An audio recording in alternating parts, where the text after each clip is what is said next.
আসসালামু আলাইকুম।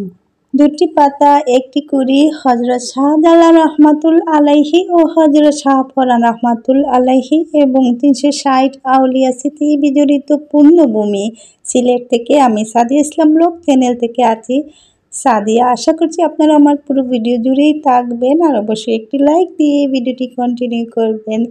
একটি মাত্র চালতা দেখতে পেলেন আর সেটি দিয়ে কিন্তু আজকে আচার বানাবো।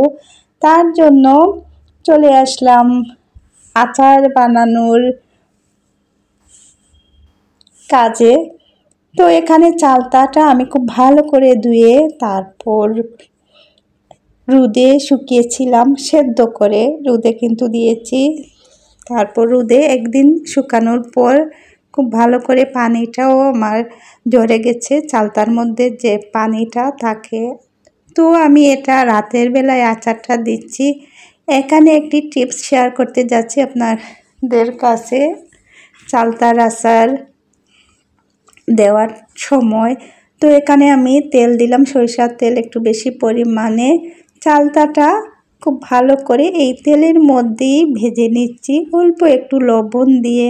কেননা পরে যদি আমি মশলার মধ্যে চালতাটা দিই তো মশলাটা আগে দিলে পুড়ে যায়, তাই আমি আগেই একটু টেকনিক করে চালতাটা তেলের মধ্যে ভেজে নিচ্ছি। তো আজকে একটি মাত্র চালতা দিয়ে কেন আচার রেসিপি দিচ্ছি বা শেয়ার করতে যাচ্ছি, আমার বোনের বাড়ি থেকে চালতা এসেছিল, তো সবার ভাগে একটা করে পড়েছে। যেহেতু আমরা ভাই বোন বেশি, মাশাআল্লাহ। কথা বলে বলে আমার চালতাটা তেলের মধ্যে অল্প একটু ভাজা হয়ে গিয়েছে। তো একটি বাটিতে আমি সবগুলা চালতা তুলে নিচ্ছি। তো আসা যাক আচার দেবার দ্বিতীয় স্টেপে। এখানে আমি এই তেলের মধ্যে রসুন দিয়ে দিব। রসুনটা আমি শিলপাটায় ছেঁচে নিয়েছি, প্রায় হাফ কাপ রসুন হবে এখানে। তো যেহেতু আমার মাত্র একটি চালতা, তো সেই পরিমাণ অনুযায়ী আমি মশলাপাতি দিয়েছি একটু কম কম। তো আপনারা যদি বেশি পরিমাণ হয় আচার বানান তো বেশি পরিমাণে দিতে পারেন। তো রসুনটা আমি হালকা কালার করে নিচ্ছি, ভেজে নিচ্ছি। বেশি ভাজতে যাব না, কেননা পুরা লেগে যাবে। তো হায় হায় সারি সর্বনাশ হয়ে যাবে আমার আচারের, অর্থাৎ 12টা বেজে যাবে। তাই আমি অল্প করে রসুনটা ভেজে নিচ্ছি। এখন সেই রসুন ভাজার মধ্যে দিচ্ছি মরিচের গুঁড়া, অল্প পরিমাণ হলুদ গুঁড়া, এগুলা দিয়ে দিলাম। তারপর আমি আচার বানানোর জন্য একটি মশলা করে থাকি, সেই মশলাটাও দিয়ে দিচ্ছি। এখন যে চালতাটা ভেজে রেখেছিলাম তেলের মধ্যে সেটি দিয়ে দিলাম, দিয়ে মশলাটার সাথে খুব ভালো করে নাড়াচাড়া করে নিচ্ছি।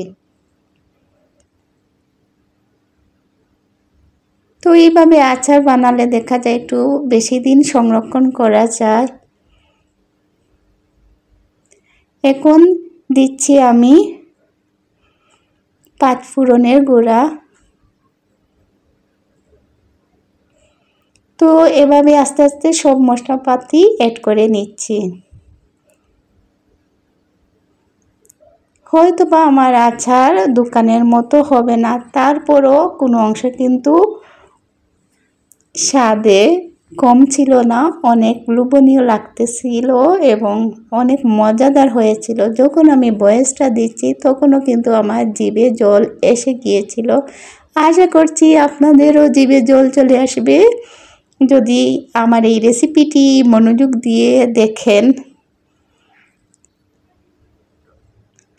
এখন আমি এই পর্যায়ে চিনি দিয়ে দিলাম। আমার হাতের কাছে গুড় ছিল না, তাই বলে ভাববেন না আমার হাজবেন্ড একটা কঞ্জুস, গুড় আনে নাই। আসলে আমি চিনিটাই দিচ্ছি, গুড়টা দিলাম না। তো চিনিটা দিয়েও আমি আবারও নাড়াচাড়া করে দিচ্ছি। এখন সিরকা দিচ্ছি প্রায় 2 টেবিল চামচের মতো, আমি আন্দাজেই দিয়ে দিলাম। আবারও নাড়াচাড়া করে নিচ্ছি। ফুটন্ত তেল কিন্তু টকবক টকবক করতেছে আচারের নিচে। এখন এই পর্যায়ে আমি বিট লবণ দিচ্ছি। যে কোনো আচারে বিট লবণ দিলে এর স্বাদটা কিন্তু দ্বিগুণ পরিমাণে বেড়ে যায়। বিট লবণটা দিয়ে আমি আবারও নাড়াচাড়া করে দিচ্ছি। এখন আমার কাছে মনে হলো যে লবণ দিয়েছি কি না, তো একটু খেয়ে দেখলাম, তো লবণটা দিয়েছি ঠিকই, কিন্তু কম হয়ে গিয়েছিল, তাই আমি আবার একটু লবণ দিয়ে দিলাম। দিয়ে সব কিছু দিয়ে এখন নাড়াচাড়া করে যাচ্ছি অনবরত। নাড়াচাড়া করতে করতে কিন্তু এক পর্যায়ে আচারটা হয়ে যাবে। নাড়াচাড়া করা কিন্তু এত সহজ না, আমার হাতে ব্যথা হয়ে গিয়েছিল।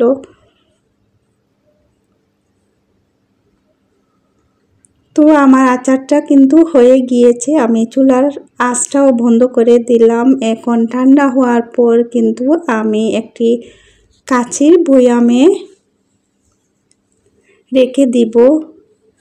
তো যদি সম্ভব হয় 2-4 দিন এই বয়ামটা রোদে শুকাবো, তাহলে আমার আচারটা ভালো থাকবে। যদি রোদে শুকানোর পর্যাপ্ত জায়গা থেকে থাকে।